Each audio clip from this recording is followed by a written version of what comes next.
Meus amigos, minhas amigas, estamos ao vivo, 11h30, 11h29, para ser mais preciso, horário aqui dos Estados Unidos, da Flórida, e daqui a pouquinho eu vou bater um papo com meu amigo, presidente do Orlando City, Alexandre Leitão, um CEO consagrado, um cara muito correto nas coisas que faz, um profissional exemplar, e a gente vai bater esse papo aqui muito legal, né, para esclarecer aí muitas coisas, né, bacana. Então deixa eu ver se eu pego ele aqui. Pede para entrar, Alexandre, pede para entrar na live ao vivo. Deixa eu ver se é essa aqui. Isso. É isso aí. Leitão Alexandre. Britânica. Estamos nos Estados Unidos, mas a pontualidade é britânica. Né? Aí, ó. Vai entrar o fera aí, ó. A fera aí, ó. E aí, Jair? Até blazer para poder entrevistar o presidente do Orlando City. Que isso, pô? Tudo bem, meu amigo? Você tá bem? Tudo bem. Primeiro eu vou fazer assim, ó. Que as pessoas que eu considero grandes profissionais, eu sempre abro as lives fazendo assim. Imagina. E queria deixar de público aqui, Alexandre, que você sabe, gratidão e lealdade são palavras em desuso hoje em dia. Mas meu saudoso pai me ensinou a ser grato e ser leal. E eu queria te agradecer de público, porque se eu tenho green card hoje e a minha família, devo uma parte a você que me deu uma carta de recomendação do seu clube. Isso para mim não tem preço, é impagável e tem essa dívida com você e com a sua família para o resto da vida. Jair, eu dei a carta porque você é merecedor. Você tem talento, você tem história, você é um grande jornalista e fico feliz que você tenha vindo aqui para perto da gente e foi com muito carinho e porque você merece mesmo. Tamo junto. Para quem não sabe, o Alexandre Leitão é um dos grandes CEOs, né? E hoje é presidente do Orlando City. Viajou comigo pelo menos 10 anos o mundo inteiro, porque era um executivo da Ambev, né? E depois recebeu esse convite do Flávio. E conta um pouquinho dessa história, Alexandre, por favor. Então, Jair, bom, eu trabalhava na Octagon, era sócio-presidente da agência, uma das grandes agências de marketing esportivo do mundo, e a gente estava a todo vapor dentro do projeto da Copa do Mundo de 2014 no Brasil. A agência, a gente fez um excelente trabalho na época, a gente conseguiu, chegou a ter 6 patrocinadores da FIFA como clientes, que é o trabalho de consultoria corporativa, quer dizer, ajudar essas empresas a ativar os assets que elas recebem a partir do momento que faz esse tipo de patrocínio. Um dos meus clientes era o Flávio. E o interessante dessa história é que, enfim, eu conversava com o diretor de marketing da WhatsApp, a gente começava a falar de planos, e ele me disse, olha, você precisa conhecer o Flávio, que é o dono da empresa, ele quer conversar contigo, etc. E ele é um cara de uma agenda complicadíssima, super restrita. Então, você vai ter ali uns 45 minutos com ele. Ele mora nos Estados Unidos, está vindo para o Brasil. Você vai ter uns 45 minutos com ele no hotel em São Paulo. E aí eu fui para lá para conversar 45 minutos. Resumo. Nós realmente falamos 45 minutos sobre os planos e eu dei um pouco da ideia do que o meu time, junto com o time dele, estavam planejando para a Copa. Mas ficamos por mais 2 horas, já sim, falando sobre futebol nos Estados Unidos. E naquele momento, eu sempre fui um cara muito entusiasta da possibilidade do crescimento do futebol dos Estados Unidos. Já estava vendo um movimento acontecendo por aqui. Ele também, uma vez que morava aqui nos Estados Unidos, tinha esse mesmo pensamento, tinha essa mesma ideia. E aí eu falei uma frase para ele. Eu falei para ele, olha, Flávio, no dia que o maior esporte do mundo encontrar o maior mercado do mundo, eu acho que quem estiver ali no meio disso vai estar lá numa situação bastante favorável. Dali a 3 dias ele me ligou e falou, olha, quero entrar nisso. Como é que a gente faz? E aí, enfim, começou o trabalho, né? A gente teve que fazer um trabalho grande de pesquisa, entender o mercado, entender as possibilidades, aonde seria mais interessante ter o time, depois uma conversa com a Liga, porque não adianta ser interessante e não ser possível, né? Então, onde seria interessante e possível. E aí a gente acabaram surgindo 3 mercados naquele momento do nosso estudo como os melhores, e Orlando saiu na frente pelo fato de que já existia um time aqui para o brasileiro, aqui não tem divisão, né? São ligas, para a turma do Brasil entender como seria uma terceira divisão, e que já tinha uma base de torcedores, já tinha um apoio da cidade, da comunidade. Eu falei, olha, Flávio, eu acho que é por aqui que a gente tem que ir. Um resumo, assim, de uma história que demorou aí. Isso foi em 2012, para você ter uma ideia, né? O Flávio acabou comprando o clube em 2013 e a gente levou ele para a MLS no final de 2013. Começamos a jogar em 2015, mas essa história longa, assim, fazendo ela curta, foi um pouco disso. E o Cabral 1105 está dizendo aqui, o Alex é uma pessoa incrível, um profissional diferenciado. Parabéns. Rodrigão, esse é parceiro. Agora, Alexandre, eu queria que você contasse um pouquinho qual foi a importância dos seus 10 anos viajando com a gente, com a seleção brasileira. Eu sei que você hoje também é parceiro do Ronaldo Fenômeno, né? Tem negócios juntos. Em que isso te ajudou para vir para os Estados Unidos e colocar o seu projeto em prática também? É evidente que assim, a minha experiência dentro do marketing esportivo e do esporte em si foi o que me trouxe aqui, senão eu certamente não estaria fazendo esse trabalho. Tudo começou, como você mesmo sabe, lá em 2001, né, quando eu trabalhava na Ambev e fui convidado para cuidar do patrocínio da Ambev com a seleção brasileira. Agora você imagina, né, para mim, quer dizer, naquela época ainda jovem, na minha carreira... Você está muito jovem ainda, você está com quantos anos, Alexandre? Eu estou com 47. Jovem demais para ocupar esse cargo, essa potência que é o Orlando City aqui nos Estados Unidos. É um privilégio para quem realmente tem competência. Aquela época, amigo, então, você imagina, você vai trabalhar com a seleção brasileira. Eu falei, como é que vai ser, né? Como é que vamos relacionar com esses caras? São, na verdade, ídolos na época e continuam sendo, né? Mas, enfim, todo aquele processo que passamos juntos e todo o trabalho que foi realizado da Ambev, juntamente com a CBF, visando, na época, a Copa de 2002, e o fato de ter sido campeão do mundo também, isso ajuda muito, né? Qualquer trabalho sendo coroado com uma vitória realmente faz com que o que você fez tenha uma relevância muito grande.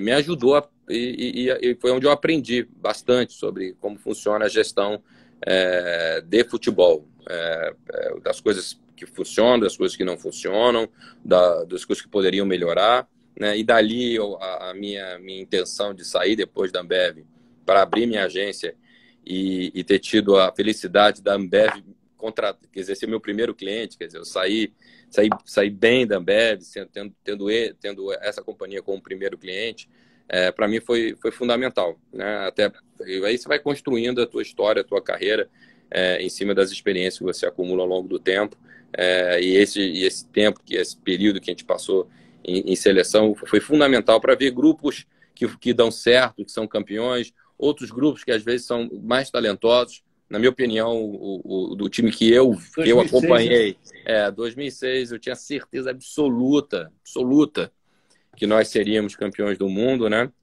E aí, por uma série de... Você tinha Kaká, Ronaldinho Gaúcho, Ronaldo Fenômeno, Adriano.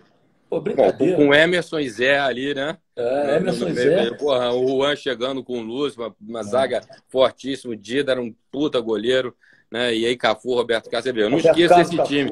Provavelmente você vai me perguntar qual foi o time da seleção de 2014, eu acho que eu não vou lembrar todos os nomes, mas a 2006 eu não esqueço, porque eu acompanhei de perto aquele time, estava na Alemanha aquele período todo, enfim. Tiveram uma série de situações aqui que já foram bastante discutidas e eu enfim, não é meu papel entrar nesse tipo de discussão, mas o fato é que é bom quando a gente entende que às vezes o grupo é forte, o grupo é talentoso, mas precisa ter algumas engrenagens, alguns detalhes que fazem com que o time possa funcionar, não funcionar, e isso e essa experiência, trazer essa experiência para mim foi muito importante para cá. E o lado do negócio em si, né? Você ter um time da MLS é um modelo bastante distinto, né? A gente aqui chama de entidade única, uma single entity, onde todos os clubes são donos da liga e tomam as decisões com relação a essa liga. Então, quer dizer, ter tido toda a experiência dos meus 10 anos de Ambev, depois todo aquele período com seleção, juntando essas duas coisas, que aí você consegue ter uma bagagem de negócio e também de futebol, que eu acho que me ajudou a poder estar hoje aqui. Legal. Ronan Soares, né, que trabalhou na Vivo e está lembrando que viajou com a gente também, bons tempos cuidando das ações da Vivo, né? O Ronan, que é lá de Belo Horizonte, um cara bacana também. Alexandre, eu fiquei muito feliz essa semana. Eu estava vendo uma entrevista do presidente da Federação da Alemanha e também do Karl-Heinz Rummenigge, um dos grandes jogadores que atuou pela seleção da Alemanha em 82, para você ter uma ideia, eu tenho na memória uma Itália e Alemanha, uma Alemanha na semifinal com a Inglaterra, o Rummenigge com a coxa machucada entrou na prorrogação e ainda assim ajudou a Alemanha a se classificar para a final contra a Itália. A Itália foi campeã naquele 3-1 e o nosso Arnaldo César Coelho, nosso amigo e irmão, ergueu a bola, aquela imagem que está, né, eternizada. Mas entre nós aqui, né, Jesse, um pecado aquela Copa do Mundo também, né? É verdade. É um outro time também que todo brasileiro conhece de cor, sabe? Todos uma seleção que está entre as 3 melhores de todos os tempos, mesmo sem ter ganho. Isso que gratifica o futebol arte, né, Alexandre? Mas eu fiquei muito feliz em ver o presidente da Federação Alemã dizer o seguinte: não dá mais para a Europa pagar salários irreais, não dá mais para existir essas transações astronômicas, e o modelo a ser copiado é o modelo do futebol americano, futebol MLS, futebol soccer, né? Fiquei muito feliz com isso. Eu queria, Alexandre, que você contasse um pouco para o nosso público, principalmente no Brasil, como funciona, né, o futebol aqui nos Estados Unidos, como funciona a MLS de uma forma geral. Porque a gente, no Brasil, tem uma gestão muito amadora. São dirigentes que nada recebem, né, que ficam à disposição do clube 24 horas por dia, alguns venais, outros realmente porque gostam, né, mas gestões que não cabem mais no mundo moderno. Gestões amadoras, onde as dívidas são astronômicas, eles vão contratando, não há um orçamento a ser cumprido. Então, eu queria que você fizesse uma correlação entre o futebol aqui, o nosso soccer, e o futebol no Brasil. E de que forma, por que esse modelo é que tem que ser copiado no mundo, já que o próprio presidente da Federação Alemã e o Rummenigge, presidente do Bayern de Munique, disseram isso também. Olha, Jesse, eu não sei se é para ser copiado ou se dá para ser copiado, né? O que eu digo é que são modelos diferentes, né? Quer dizer, o modelo que a MLS segue é o modelo do esporte americano. O nosso modelo não é diferente da NFL. E como é esse modelo, Alexandre? O modelo é de explicando para o nosso telespectador, então, nosso seguidor que está mais leigo no assunto. A MLS é uma empresa. Uma entidade só um minuto, Alexandre. Tem uma pessoa especial acompanhando a live, Flávia Leitão. Pô, essa aí. É sério, essa é a sua torcedora número 1. Não, essa aí é audiência de altíssimo nível. Flávia, obrigado aí pela audiência. A Flávia é a esposa do Alexandre. Um beijo para ela. Então, na verdade, acontece o seguinte: a MLS é uma empresa, né, que a gente chama de entidade única, onde todos os donos de time são donos da liga. São franquias? São franquias. Então, o que acontece é o seguinte: nós aqui do Orlando City, o Flávio comprou o time, nós montamos um time. E hoje nós temos 1/26 da liga. Então, esses donos eles se sentam 3 vezes por ano, onde tomam decisões de para onde vai o nosso projeto, para onde vai a liga, e assim é seguido. O que seria o presidente da liga, né, que aqui a gente chama de commissioner, ele é um funcionário que é escolhido por esses donos e é assalariado, aliás, salários altíssimos, né? Quer dizer, são milhões de dólares que esses caras ganham, e precisa ser, porque eles são responsáveis por um negócio bastante grande, bastante relevante. Então, não existe, na verdade, trabalho, como você colocou, né, de forma amadora. Eu digo amadora no sentido de não ser remunerado, não ter salário, né? Não ser remunerado para fazer o seu trabalho. Que é um modelo arcaico, né, Alexandre? O mundo moderno não permite mais isso. Eu concordo com isso. Eu acho que o modelo mais certo a ser seguido é justamente você profissionalizar. Profissionalizar os clubes, profissionalizar a confederação também, né? E aí você olha aqui para os Estados Unidos e é assim que funciona. E aí, quando você profissionaliza, você, na verdade, você tem donos que formam um conselho, esse conselho escolhe um executivo, o executivo tem as metas, se ele entrega, ótimo, se ele não entrega, ele é demitido e entra outro no lugar dele. É isso aí. E vão buscar alguém melhor, né? Quer dizer, então você não fica amarrado com aquela coisa indefinida, né? Outra coisa, grosso modo, Alexandre, é o profissionalismo. Você, contratado, você tem que trabalhar em cima de um orçamento, né, ter lucros e títulos, digamos assim, porque o futebol sem título não tem graça, né? O objetivo maior é sempre você conquistar o troféu dentro de uma realidade responsável, né? Com um projeto a ser seguido. Por exemplo, você tem no seu clube, onde você é o presidente, você tem metas a cumprir. Você não pode estourar o seu orçamento. Se você já gastou X nesse ano e seu time não vai bem, você tem que se virar com aquilo aí. Não é como no Brasil, que um presidente está mal, a torcida reclama, ele vai lá e contrata um cara pagando 1 milhão por mês, não tem dinheiro para pagar a contratação, não tem dinheiro para pagar o salário, mas ele comete esse ato porque não há responsabilidade fiscal e porque o clube não é empresa. Esse, na verdade, ele não pode aqui não, isso não acontece por dois motivos. Primeiro, porque o dono responde pelo seu patrimônio pessoal. Quer dizer, se ele assume um compromisso, ele não cumpre o compromisso, ele assume com o seu patrimônio pessoal para que o compromisso seja saudável. Então, não existe a menor possibilidade dentro da MLS, por exemplo, atrasar um salário, ou um clube, ou a gente comprar um jogador de um clube e não receber o dinheiro dele. Acontece o contrário, às vezes a gente empresta jogador e o clube não paga para a gente. Agora, o inverso não é a menor possibilidade, porque isso é uma regra. Isso é o primeiro ponto. E o segundo ponto, que dentro do modelo americano de esporte, a ideia é de criar um balanço, criar uma equidade para que exista, aí sim, uma disputa mais acirrada e muitos clubes possam ter a possibilidade de serem campeões. Então, você tem aqui a figura do cap, que é bem complicada de explicar, mas, assim, resumindo, o dono ele pode ter todo o dinheiro do mundo, todo o interesse de investir todo o dinheiro do mundo no seu time, ele não pode. Né? É um pouco diferente do que acontece hoje na UEFA, da responsabilidade fiscal. Aqui, na verdade, existe realmente uma limitação de investimento em jogadores, tanto de aquisições como de salários. Então você tem aquele grupo de jogadores que ganham até, no nosso caso aqui, até $450 mil por ano. Você tem um outro grupo que também é limitado o número, que vai entre 450 até 1,5 milhão. E aí você tem aqueles 3 jogadores por time, que aí sim você pode fazer o investimento que você quiser e o investimento é ilimitado. Só que a coisa é bem organizada, é estabelecida em termos de regras. E, de novo, como eu te falei, essas regras são debatidas em reuniões onde todos os donos votam. Para quê? Porque naquele momento, para crescer a liga como um todo. Quando você fala ilimitado, por exemplo, se o Orlando City quiser trazer um Messi, ele pode pagar $20 milhões por ano ao Messi, por exemplo, de salário? Pode. Pode. Até 3 jogadores a gente pode fazer isso. Um bom exemplo foi em 2015. O cap em 2015 era bem menor do que é hoje. Né? Em 2015, o maior salário era $450 mil. Né?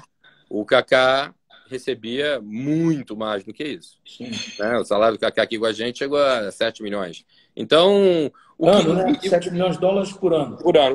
O que na verdade, nos provou, em um dado momento, é que ali a gente ia começar a ter problemas nessa disparidade. Aí, o que a Liga fez? A Liga foi buscar, dentro de uma entidade extremamente conhecida, chamada Boston Consulting Group, fez um estudo monstruoso de entendimento do fã e o que o fã preza, o que ele quer, qual é a necessidade dele para que a Liga pudesse crescer. E o mais interessante é que, mais do que trazer os grandes talentos e pagar os grandes salários, o que o fã queria era que aquela metade ali fosse mais qualificada. Daí surgiu a decisão dos donos. Vamos fazer o seguinte, vamos manter os 3 maiores lá, mas a gente precisa crescer essa turma do meio. A gente precisa ter ali um bloco entre $500 mil e $1,5 milhão. $1,5 milhão hoje de salário, já se você conhece o mercado sul-americano muito melhor do que eu, né? Enfim, que tá bem envolvido, você sabe que hoje, com o dólar do jeito que está, torna os times americanos aqui extremamente competitivos. Extremamente competitivos, né? Então, e aí a gente já começa a poder ir na América do Sul. E exatamente o que aconteceu. Hoje todo o time da MLS hoje tem uma enormidade de jogadores da América do Sul, né? Jogadores, inclusive, em idades. Falavam no passado que aqui era uma liga de aposentadoria, né? Não é verdade. Hoje em dia você tem jogadores ali na faixa de 23, 24, 25, 26 anos tentando, enfim, o seu lugar. Né? O Mendes, por exemplo, que é o meio-campo titular da seleção do Equador, o garoto tem 22 anos, iria jogar essa Copa América, né? Jogou alguns jogos pelo time principal do Equador e joga no nosso time. Você tem o Barco da Argentina, que não chegou a fazer um excelente torneio de Libertadores jogando em Atlanta. O Pete Martinez é um outro bom exemplo, ou um Pozuelo que veio da Argentina. E você tem jogadores hoje em idades ali entre 23, na verdade, entre 19, 24, 25 anos, em que que vieram para cá, e a gente teve competitividade para trazê-los, e eventualmente até o jogador vem aqui, faz um bom campeonato, já e vai para a Europa. O caso do Almiron é um bom exemplo. Saiu daqui e foi para o Newcastle, está jogando lá na Premier League, titular hoje do Newcastle. Então, assim, esse caminho é um caminho que vai começar a acontecer cada vez mais dentro da MLS, diante dessas regras que os donos conjuntamente resolveram e que nos tornou mais competitivos. Evidente que, quando eu digo América do Sul, eu tiro um pouco o Brasil, porque o Brasil, de um tempo para cá, ficou muito caro.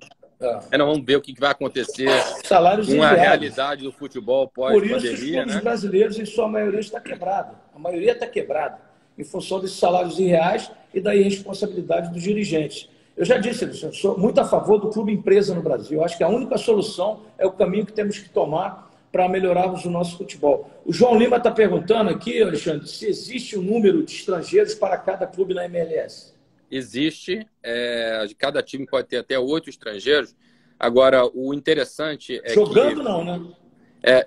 No roster, né? Não, no grupo. No grupo. Só que o detalhe é o seguinte, o Green Card conta como local.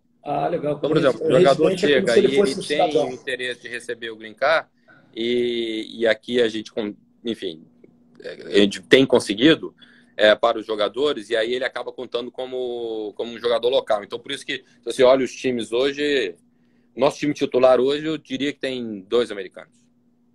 2? Que normalmente jogam. A maioria esmagadora são latinos ou alguns. Mas você pode colocar, por exemplo, 10 estrangeiros em campo? Sim, se eles estiverem em Green Card, sim. Eles contam como se fossem americanos. Acho que acabou. João, acho que acabou a bateria. Só um minutinho, Alexandre. Acho que acabou a bateria aqui. Bom, tá dando para me ouvir assim, Alexandre? Tá legal? Tá. Deixa eu tirar daqui. Perfeitamente. Agora sim. Meu filho está colocando aqui para carregar o fone. Criança, você sabe como é que é, né? Deixou a noite inteira descarregado. Falei, deixa eu usar o seu fone, que eu uso dele. Tá tudo certo. Alexandre, me diga uma coisa. Há um projeto de categoria de base, por exemplo, no Orlando City? Existe. A gente começa no Sub-14, a gente tem o 14, o 15, o 17, o 19, e a gente tem um time B que joga numa liga inferior, justamente para dar experiência a esses jogadores que vão até no todos os garotos nascidos aqui ou pode vir de fora? Não, na verdade eles têm que ser americanos. Sim. Né? Para o time B, não. Mas para academia, você traz, você treina, mas para jogar os torneios, acaba que os americanos é que jogam. Só que isso está mudando. Existe uma discussão bastante grande. Hoje a MLS está assumindo uma posição de liderança em revisitar enfim, todo o projeto do que a gente chama do Youth System, né, que envolve tanto as escolinhas recreativas como as academias de todos os clubes. Né? Todos os clubes aqui hoje da MLS têm academias. Cada vez mais se investe para que a gente possa trazer esse jogador para o nosso time principal. E aí envolve investimento em centro de treinamento. A gente inaugurou o nosso centro de treinamento agora recentemente. Eu vi uma matéria lá espetacular. Foi uma beleza de lugar.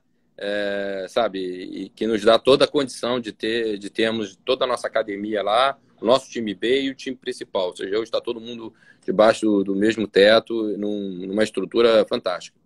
Estou esperando o convite para ir aí fazer uma matéria bacana do centro de treinamento. A hora que você quiser, será uma honra para a gente aí te receber. Ô, Alexandre, eu percebo, né, que os jogos do Orlando City, o novo estádio, que aliás, o estádio belíssimo que você inaugurou, né, um estádio que fica sempre lotado. Né? Como é que está a questão público, time, como é que é essa relação, principalmente em Orlando, que é uma cidade que tem muitos brasileiros, né? E como é que é essa relação do clube com o torcedor, as redes sociais, como é que está funcionando isso? É excelente, Jayci. Assim, primeiro, desde o início, a comunidade sempre abraçou o projeto do time, né? E isso faz parte, e isso é um dos motivos pelo quais nós queríamos vir para Orlando. Parte da nossa estratégia era dar uma identidade para esse público aqui da cidade, que é uma cidade conhecida pelo turismo, né? As pessoas brincam muito, né? A gente vai à Disney, a gente não vai a Orlando, né? E a gente entendia que se a gente conseguisse trazer alguma coisa que pudesse gerar essa identidade, essa comunidade viria para nos apoiar, né? Então, diferente, por exemplo, nosso colega da NBA, aqui aí não vai nenhuma crítica, é só uma constatação, o nome do time é Orlando Magic. O nosso time poderia se chamar Orlando Fantasy, por exemplo. Sim. E a gente optou por ser Orlando City. É a tua cidade, é o teu time da cidade. Então, assim, aquele morador, o local que precisava de uma identidade, que entende a importância das grandes empresas que hoje giram a roda da economia aqui de Orlando através do turismo, e são fundamentais, e todo mundo gosta, todo mundo, aliás, a maioria trabalha lá, etc. E tal. Quando sai desse momento, ele precisa ter uma outra coisa para curtir, para ter como identidade própria. E a gente entregou o futebol. E aí foi um sucesso gigantesco, a comunidade abraçou, tem vindo aos jogos. E é interessante porque... Qual é a média de público, Alexandre? A nossa média aqui dá 23, mais ou menos. 23, estádio lotado, né? Praticamente todos os jogos. E é tem até uma interessante... pergunta aqui, Alexandre, só englobando isso, o Evandro Vale pergunta, como é feita a venda de ingressos na Liga? Ela é antecipada? Cada time tem a sua estratégia. A gente tem hoje perto de 15 mil season tickets, que a gente chama, são sócios, que compram antecipadamente. E aí você tem os grupos e você tem o single game tickets, né? Mas isso varia muito da estratégia do time. Na verdade, assim, quando você tem o season ticket, você vende antecipado, mas evidentemente que o cara, para comprar antecipado e o ano inteiro, você tem que dar alguns benefícios para ele, né? Aquele cara que compra na hora do jogo, ele paga um pouco mais. E aí é muito da tua estratégia entre você privilegiar o teu caixa, privilegiar a tua receita futura. Aí você faz ali um balanço e traça a tua estratégia, né?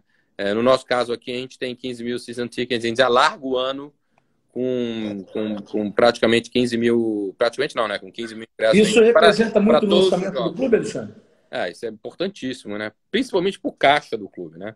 Hoje a gente hoje, quer dizer, existe uma série de linhas de receita do clube, mas as principais são os direitos de TV, a venda de ingressos e patrocínios, né? É um pouco diferente do Brasil, porque essas três linhas elas são muito parecidas, elas se equivalem. Não existe uma linha de receita hoje que responde por 70%, 80% da nossa receita, o que é melhor, né? Porque você acaba que você não coloca todos os ovos na mesma cesta, né? Você vai balanceando as tuas receitas, que aí quando chega um momento como esse de crise, se você consegue salvar duas linhas, você acaba tendo que cuidar de apenas a terceira, quer dizer, você tem mais flexibilidade na hora que o problema acontece. Então, o nosso caso aqui é muito equiparado, né, essas três. Nós temos bastante patrocinadores fortes, grandes empresas, que acreditam no clube, mas mais... Empresas da cidade ou do país inteiro? Não, são grandes nomes. A Pepsi, por exemplo, a Disney. Vamos divulgar, porque quem está patrocinando merece ser divulgado. Então, são empresas grandes, a Heineken, Pepsi, Disney, a Publix, que é uma empresa local, mas é gigantesca aqui na Flórida. Você é da Flórida, conhece bem. Então, né, você tem a Audi, por exemplo. Então, você tem grandes nomes. Grandes marcas. Né? Nossos dois principais patrocinadores hoje, Orlando Health, que é uma das maiores redes de hospitais aqui da região, né? E Explorer, que também que é ligado ao turismo, que existem, possui hotéis, né? Naquele sistema de timeshare. Então, assim, a gente tem hoje um naming right do estádio, a gente tem o patrocínio da camisa. A partir do ano que vem já vai poder colocar, a Liga já autorizou a gente buscar um patrocínio para uma das mangas. E aí encerra, quer dizer, a gente não tem a possibilidade de explorar mais áreas do uniforme, o que, aliás, foi votado... mesmo porque senão fica muito poluído, né, Alexandre? Isso, exatamente. Foi votado por todos os clubes votaram contra, né? A gente não quis mesmo. E hoje em dia, principalmente depois do mundo digitalizado como está hoje, das redes sociais, etc., você hoje tem inúmeras possibilidades de entregar assets e valor a patrocinadores que não são exclusivos à sua marca na camisa. Eu ainda entendo que eu saí do Brasil já tem mais de 5 anos, né? Mas eu continuo vendo e conversando com alguns colegas que existe ainda aquele entendimento, aquela crença de que, bom, eu só vou aparecer se eu estiver na placa de campo ou se eu estiver na camisa do time. E os times precisam ser criativos e entender, criar pacotes onde você consegue entregar assets importantíssimos, super valiosos, e que não necessariamente vai estar na camisa ou na placa de campo. Você pode criar outras possibilidades e buscar novos patrocinadores. Pra você ter uma ideia, nós temos hoje aqui 48 patrocinadores. Poxa, espetáculo. Né? E tudo isso de forma né, compartimentalizada através dos assets que você entrega. O cara que paga mais, ele recebe mais assets. Quem paga mas tem um detalhe, menos, Alexandre. Tudo onde há seriedade, claro que as pessoas acreditam e querem anunciar. Só para lembrar, gente, estou conversando aqui com o presidente do Orlando City, Alexandre Leitão, entrevista maravilhosa. Estou me deliciando aqui, Alexandre. Estou aprendendo muito com você, assim como os nossos seguidores. E eu quero privilegiá-los também, né? O João Lima está dizendo, Orlando City é referência de gestão profissional que deveria ser copiada num bom sentido aqui no Brasil. Parabéns, Alexandre, top. O Rodrigo Tárcia, que é um dos meus seguidores, esse está sempre comigo, há alguma ideia em fazer algum intercâmbio nas categorias de base com os clubes do Brasil? E só completando mais uma pergunta aqui, o Evandro Belo Vale está perguntando, a política de relacionamento, diretoria com staff, se começou a perder muito, manda treinadores embora igual no Brasil ou é diferente? Bom, vamos. A primeira pergunta foi relacionada a alguma parceria com os brasileiros. Um intercâmbio. A gente tem com o Atlético Paranaense. A gente tem que é um clube no Brasil que tem uma gestão ultra profissional fantástica, e séria, super profissional. Tudo que combinou com a gente aconteceu, Jesse. Então é importante que a gente diga também quando acontece o certo, né? Tudo foi combinado. Claro. Então, o Léo Pereira jogou com a gente aqui. Uma carreira fantástica. Então, em dado momento, o Léo Pereira não estava jogando no Atlético, veio aqui, jogou no nosso time B, depois jogou o time principal, começou a ir muito bem, aí o Atlético vai, opa, precisa dele de volta aí. E da mesma forma que na nossa off-season agora, a gente mandou um jogador nosso treinar lá no Atlético Paranaense, um garoto de 19 anos, para entender, olhar o futebol de uma outra maneira. E foi super interessante, porque quando ele voltou aqui, é evidente que ele voltou encantado e com a estrutura do Atlético, com o nível de treinamento, etc. e tal. Mas o mais importante, o que é interessante, ele falou assim, cara, é incrível como no Brasil tudo é futebol. Eu andava lá na rua de onde eu estava né, passear, algum momento que eu tivesse ali de lazer, etc. Aí você via que tinha campinho de futebol em todos os lugares, você ligava a televisão, é futebol o dia inteiro. Aí ele começou a entender um pouco de alguma cultura, sucesso. de alguma cultura que a gente está querendo implementar aqui. Quer dizer, hoje meu treinador é colombiano, os assistentes são argentinos, o meu vice-presidente de futebol é brasileiro. Eles têm estabilidade, Alexandre? Oi? Eles têm estabilidade no cargo, independentemente de resultados? Olha, Jayce, é evidente que não é que nem no Brasil. Quer dizer, o cara agora... Você tem uma temporada e meia, 2 temporadas, as coisas começam a não acontecer. Às vezes acontece, sim, de você acabar trocando treinador. Mas é bem menos, eu diria, do que acontece hoje no Brasil. E aí você precisa confiar no teu time. Hoje, o nosso vice-presidente de futebol é o cara que toma as decisões. Ele é o responsável. E eu dou a ele a autonomia para ele poder... buscar quem ele acredita. Ele mesmo, no final do ano passado, ele não renovou com o treinador anterior e trouxe um cara. E aí já era uma ideia que a gente tinha mesmo de buscar alguém com mais experiência. Então a gente trouxe um treinador que estava na Liga do México, um treinador colombiano, que veio com seus assistentes, são argentinos. Hoje você passa o nosso CT... meio inglês, meio espanhol, um pouco de português. É uma torre de Babel. Vai por aí, mas que é isso mesmo. E o fato de... E é evidente que o fato do dono ser brasileiro e eu ser brasileiro, a gente quer mesmo partir para um futebol mais sul-americano e eu estou muito satisfeito com o Oscar, que é o nosso treinador, que é um colombiano, um cara fantástico, que tem história, campeão, ex-jogador, enfim, que eu acho que e conhece a liga. Também é importante conhecer um pouco essas nuances, essas regras.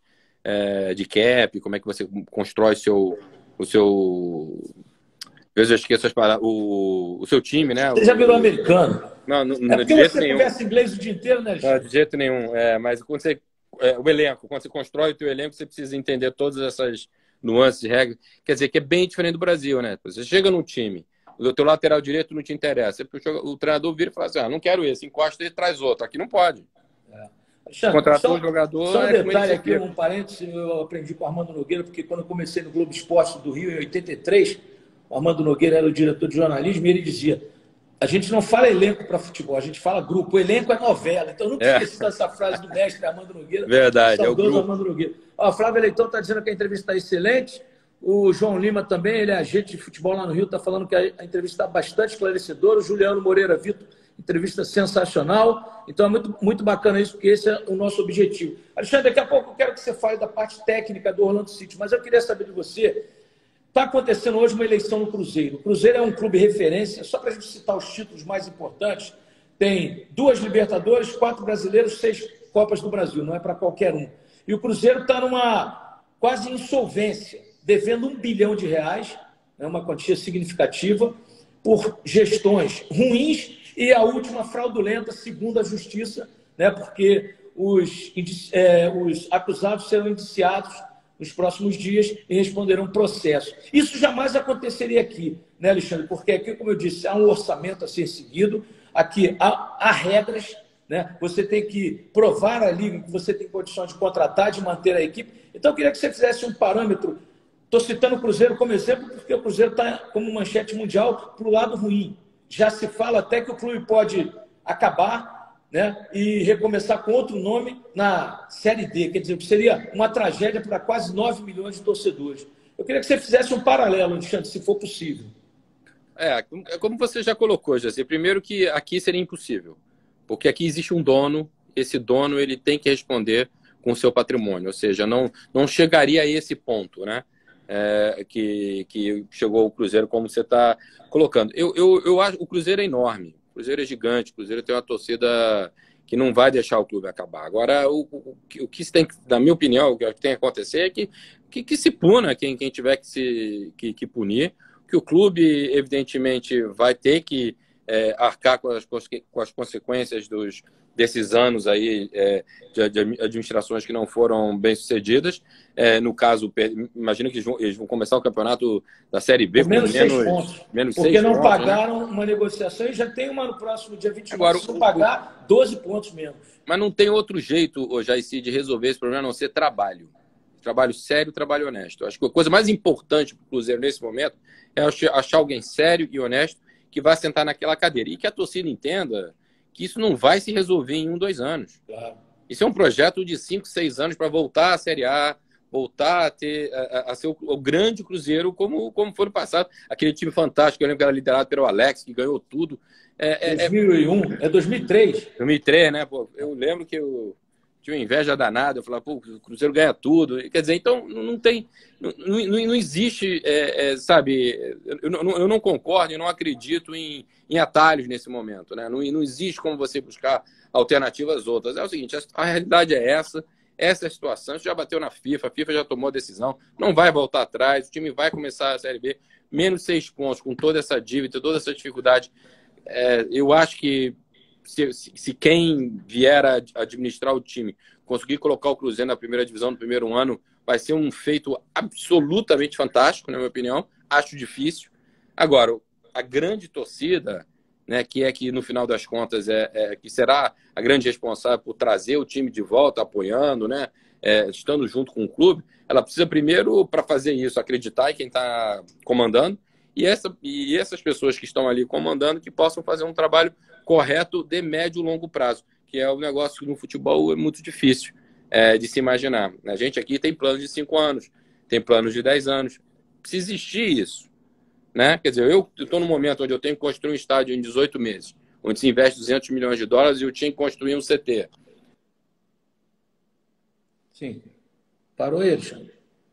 Oi. Voltou. Então a torcida tem que entender que requer tempo até você conseguir mas aí, Alexandre, atingir todas a cultura do imediatismo no Brasil. Aqui não, aqui tem essa cultura de fazer um planejamento, seguir aquele planejamento e, em cima disso, você ter as metas. Eu quero te perguntar, qual é a meta do título do Orlando City? Quando esse título virá? Porque eu sei que você está investindo muito nisso e, naturalmente, é um processo de médio a longo prazo, mas essa hora vai chegar, porque você é um cara vencedor e está trabalhando para isso. Sim, então, o nosso projeto, ele tinha como objetivo, nos primeiros 5 anos, a gente criar uma estrutura... Alexandre, a nossa amiga Fernanda Pontes, oficial, está entrando na live aqui também participando. Um beijo, Fernanda. Fernanda que é Beijo, Fernanda. Uma grande atriz, uma grande jornalista, né? E faz um trabalho maravilhoso aí em Orlando, né? Pô, ela e Diogo são os nossos amigos aqui, pô, são queridíssimos. Um beijo para eles. Então, Jayce, o que acontece é que a gente quando começou o projeto, a gente tinha uma ideia que durante os primeiros 5 anos a gente tinha que estruturar esse clube. Estruturar no sentido de torná-lo profissional, ter as melhores pessoas para gerir, construir um estádio. A gente construiu um estádio aqui em 1 ano e meio, né? A gente tinha que ter um centro de treinamento onde eu puder. Hoje o nosso centro de treinamento hoje tem 4 campos e um estádio para 5 mil pessoas, para que eu possa poder ter os jogos do time B. Tinha que Clube grande no Brasil base. Não tem isso, né, Alexandre? Clube grande no Brasil não tem isso. Então, tinha que estruturar a base, a gente tinha que ter uma identidade de como jogar futebol, né? E a gente foi em busca dessa figura que seria o nosso vice-presidente de futebol para trazer isso para a gente. E demora, às vezes demora mais do que você perguntar para mim. Eu já queria ter levantado o taça aqui. Ano passado a gente chegou na semifinal ali da Open Cup, que seria como a Copa do Brasil, né? Chegamos perto, acho que, né, foi uma boa campanha. Agora deu. A estrutura já foi montada, já criamos o que tínhamos que desenvolver. Agora já pode cobrar, né?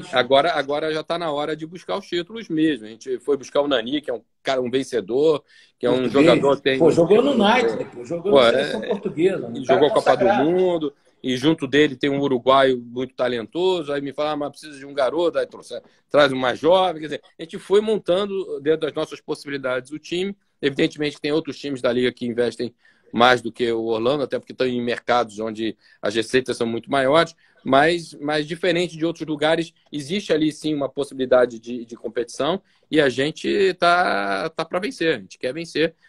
Primeiro, o futebol precisa voltar, a gente precisa ter jogos. Eu queria entrar nesse assunto, Alexandre. E a nossa ideia é ganhar esse ano, lógico. A sua equipe já está treinando e como é que vocês superaram, porque estamos vivendo um momento único, né, que a nossa geração jamais viveu, infelizmente. Hoje eu estava lendo, inclusive, uma matéria, se os Estados Unidos, o presidente Donald Trump, tivessem tomado a providência em 1º de março, hoje nós teríamos 56 mil mortes a menos do que temos aqui, 93 mil.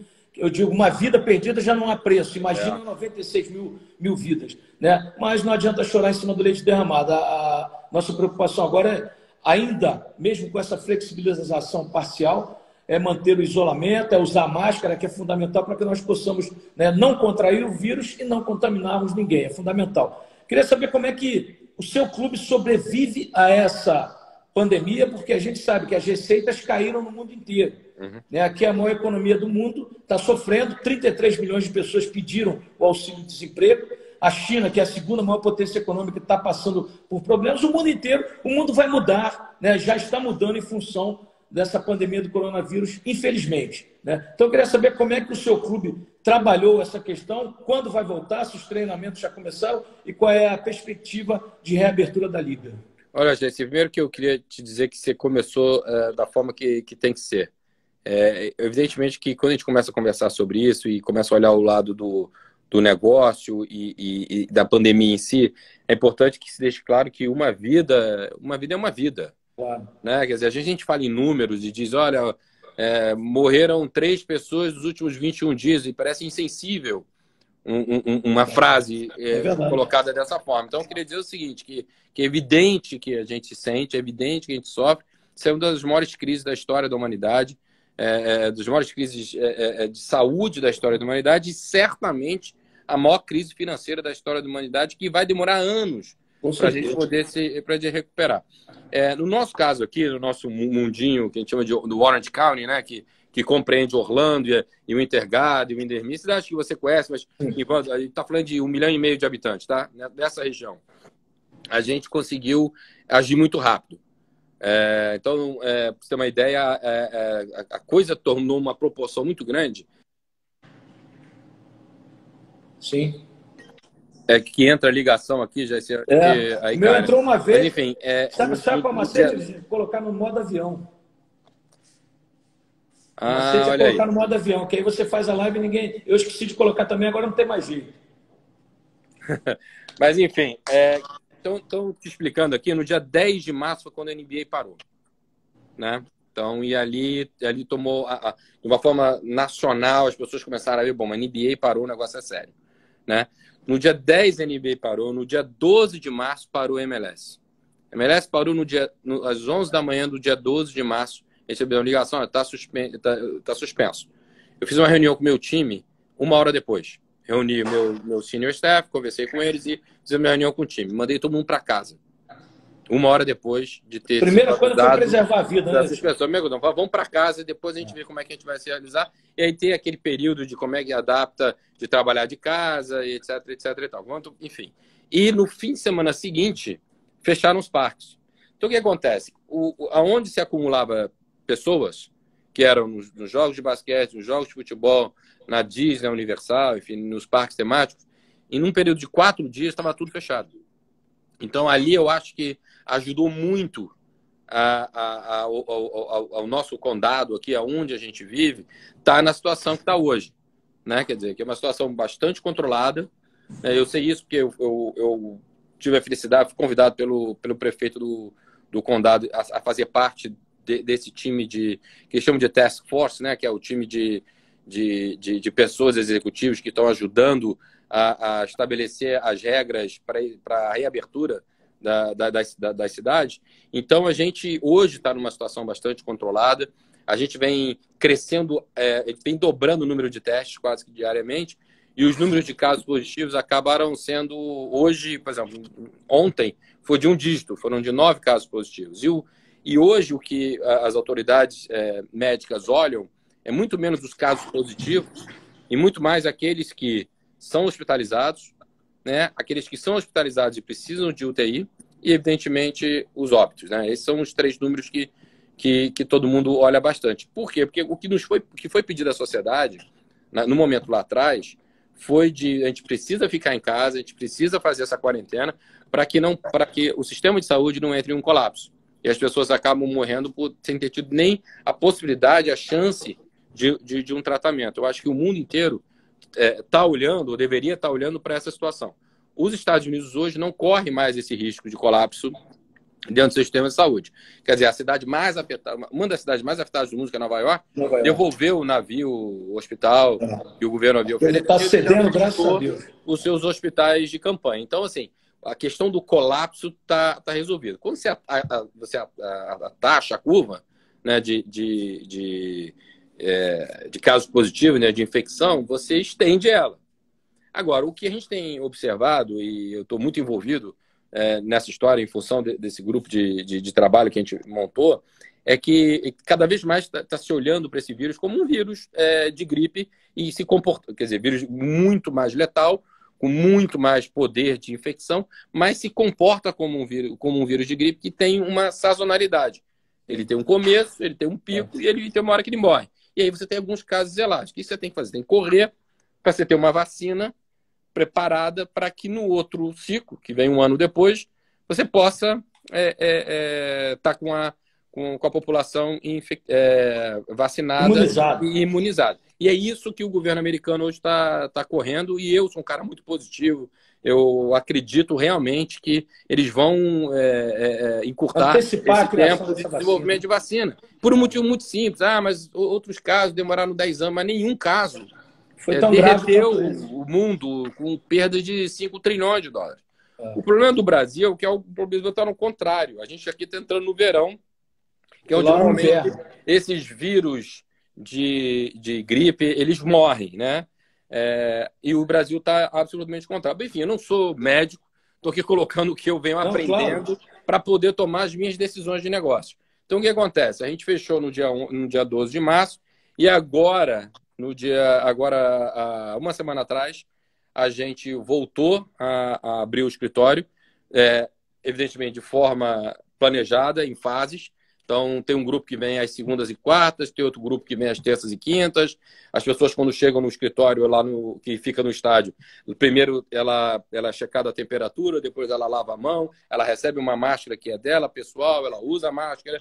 A minha está aqui, ó, Jaircy. Eu não estou usando Tá no em momento casa, porque eu estou dentro da minha sala, está fechado, mas se eu tiver que sair, eu vou colocá-la. Enfim, tem uma série de regras que foram estabelecidas. Com o time é a mesmíssima coisa. Hoje a gente ainda está na fase 1 de treinamento, que a gente chama de treinamento individualizado. Então, por exemplo, o jogador chega, ele vai até que seria um quiosque, né? A primeira barreira, é checada a temperatura, ele traz de casa o BIM dele, que já com a bola, com o material que ele vai trabalhar, ele vai para o quadrante dele, ele faz o trabalho. O segundo jogador só se aproxima, ele fica no carro, quando esse primeiro já saiu. A gente mandou uma mensagem, agora você pode vir.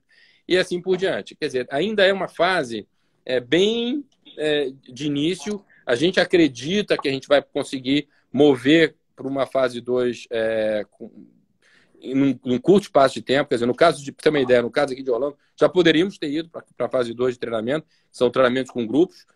Ainda não é aquele treinamento generalizado, mas já treinamentos com grupos.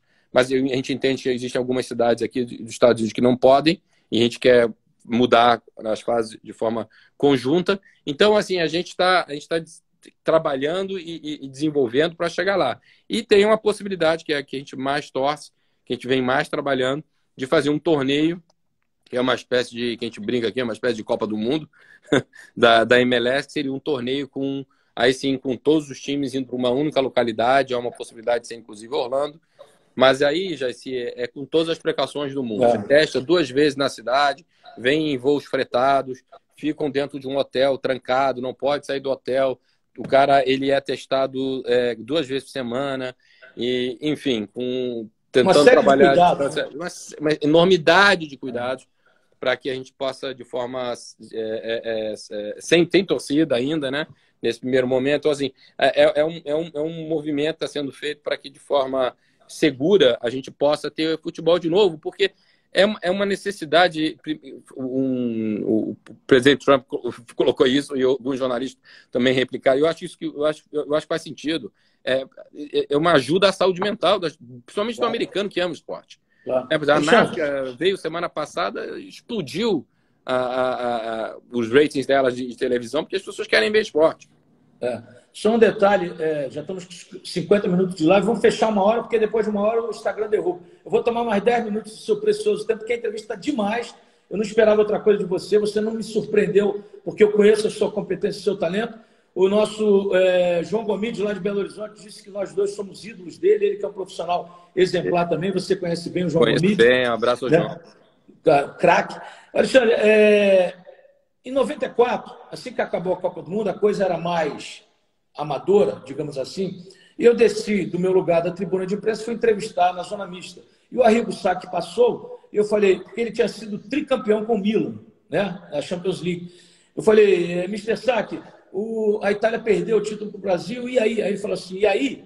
Aspas, eu sempre uso essa frase, o futebol é a coisa mais importante entre as menos importantes da vida, fecha aspas. Eu jamais esqueci essa frase na minha primeira Copa do Mundo, que foi aqui em 94, né? Eu amo futebol, tudo que eu tenho devo ao futebol, sou um apaixonado. Mas no momento em que a gente ainda não viveu o pico da pandemia lá no Brasil, eu vejo dirigentes, né, querendo voltar o futebol a qualquer preço. E nós falamos aqui, uma vida não tem preço. Imaginem, né, centenas de milhares. Eu queria a sua posição com relação a isso, com esses, até do meu Flamengo, né? Eu vi uma reunião do presidente do Flamengo, o Landim, do presidente do Vasco, com o presidente da República, insistindo na volta prematura do futebol. Eu acho um crime. Eu queria saber a sua opinião, Alexandre. Olha, eu acho, Jaircy, que primeiro que a volta tem que ser uma volta coordenada. Esse é o primeiro ponto. Segundo ponto, que ela precisa ser aprovada, e não é pelas pessoas do futebol. Não fui eu que aprovei a volta. Tem que ser autoridades médicas e sanitárias. Exatamente, nem a forma de voltar. Eu submeti um plano, eu fui no meu médico do clube, o médico do meu clube desenvolveu um plano que submeteu ao CDC, que submeteu ao condado, que submeteu ao Estado e que eventualmente vai submeter ao governo federal. Quer dizer, houve um processo até que todo mundo checasse linha por linha do plano que foi desenvolvido pelo nosso departamento médico, né, até o ponto de dizer, não, realmente agora se pode fazer. E isso coordenado entre os 26 clubes, a liga como um todo. Não dá, na minha opinião, é complicado um clube sozinho. Aí eu não vou falar de de nome, nem de A, B, Claro. C, porque simplesmente eu não estou vivendo aí o dia a dia, eu não sei. Mas o fato é que eu acho estranho, não consigo entender que, não, aqui eu posso.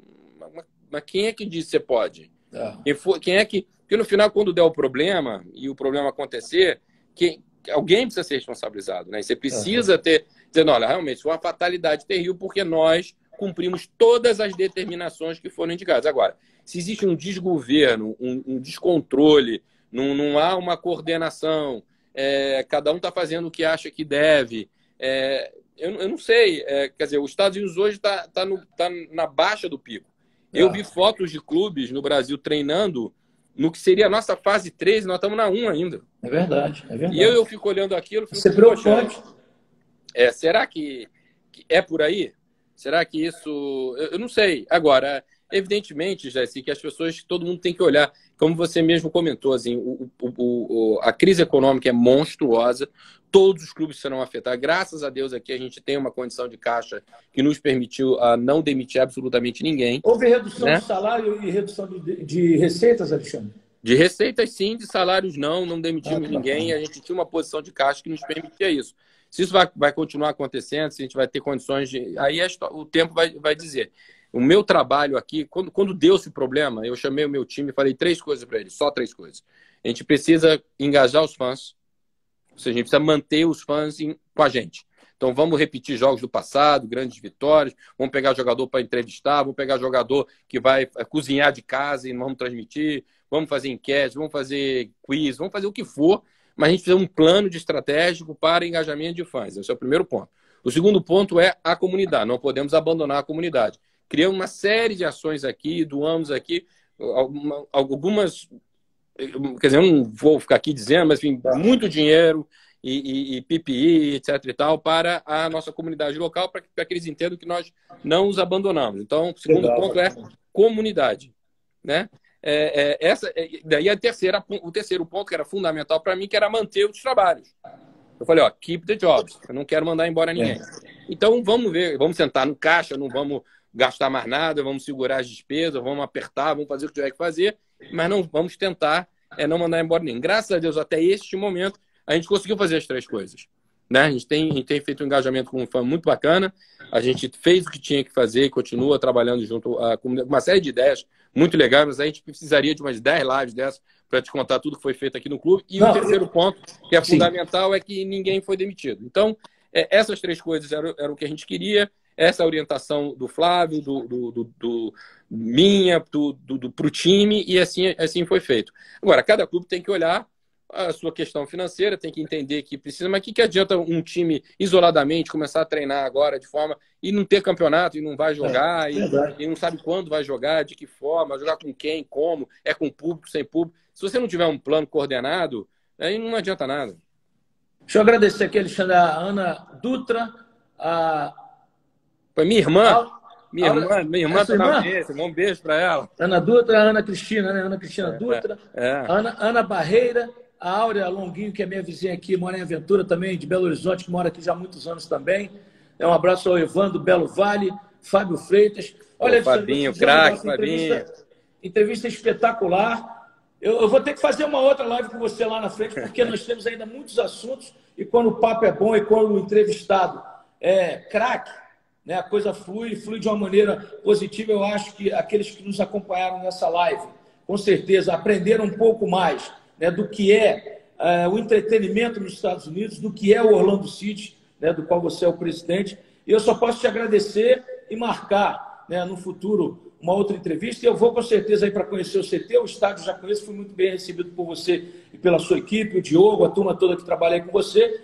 E quero desejar a você, Alexandre, todo o sucesso do mundo. Pode contar comigo, você sabe que eu estou com um programa de esportes aqui, que deve voltar agora, depois também desse problema todo, porque eu não estou preocupado com o futebol, estou preocupado com as vidas, né, que nós precisamos salvar. Então a gente vai ter esse contato mais restrito, mais de perto, e te agradecer de coração e parabenizá-lo pelo trabalho competente, consciente e pelo profissional que você é. Obrigado pelo convite, Jaci, e queria só dizer para a turma que está nos ouvindo aqui, olha, vai passar. A única certeza que a gente tem é que vai passar.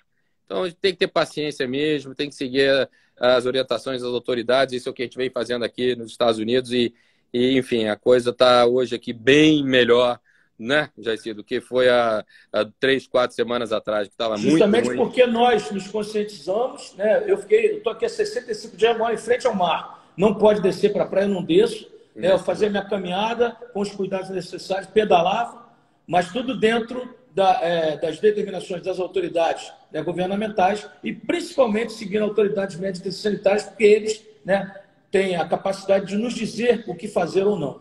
Exatamente, é isso aí.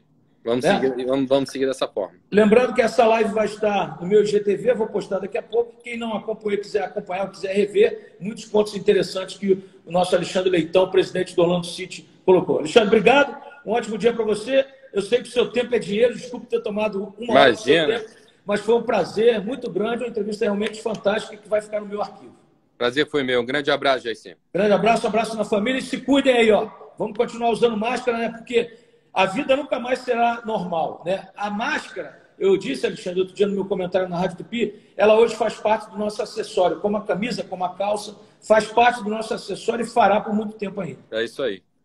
Obrigado, irmão. Beijo no coração, fica com Deus. Valeu, Jair. Valeu, obrigado, gente. A vocês que participaram, muito obrigado. E daqui a alguns dias eu vou fazer outra live aí legal. Obrigado, valeu, gente. Tchau, tchau.